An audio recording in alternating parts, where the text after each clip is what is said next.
That's no small feat, and an end of itself.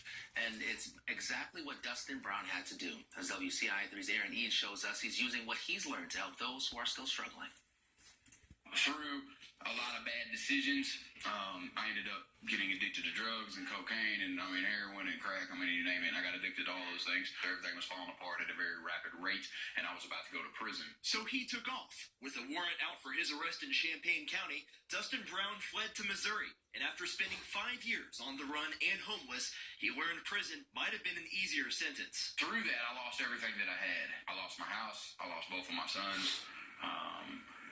Down to the clothes on my back, literally, breaking into hotels to try to find somewhere to sleep. During the record-setting freezing cold of winter 2013 and 14, he decided he'd had enough. I was sitting in an apartment, and a police officer pulled into the parking lot, and I knew it was time. And I walked out of the apartment, and I went and I knocked on his window, and I said, "Hey, my name's Dustin Brown. I got warrants all over the place," and I said, I'm here to turn myself into you, man. I'm done. I've had enough. Brown says he spent his 7 months in jail working on his faith. Afterward, he graduated from a discipleship program focusing on personal accountability, regained custody of his kids, and joined a church in Urbana. That's where he met Donnie and Roxana Rutherford. We've been there. We know what it's like to live on the streets. We know what it's like to be addicts and alcoholics. We're recovering now for quite a few years. No longer homeless themselves, the Rutherfords run their own street ministry program.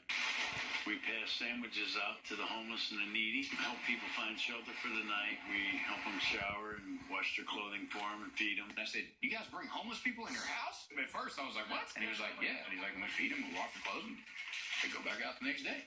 And at that moment, God just completely crushed my heart. And I'm like, what am I doing? That's when Brown got the idea to work with his church and set up the Loaves and Fishes ministry program. Helping another man rise above his downfalls, seeing that growth and that development is just a tremendous blessing for my wife and I.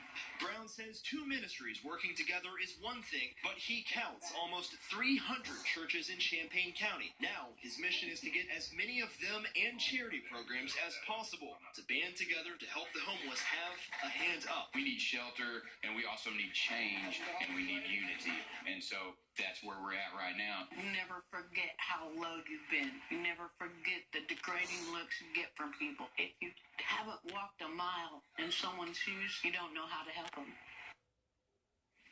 Brown helped organize the first Loaves and Fishes event in Champaign's Westside Park last month, and he says with the help of generous donors and local businesses, they were able to feed hundreds of people on the street. And Brown plans to have another one on July 2nd. It'll be at Westside Park from noon to 2 p.m. The group is looking for volunteers and donors. If you're interested in helping out, you can visit the Loaves and Fishes website. We've got information there on your screen. 6:37 here Monday morning, and Jeff, we all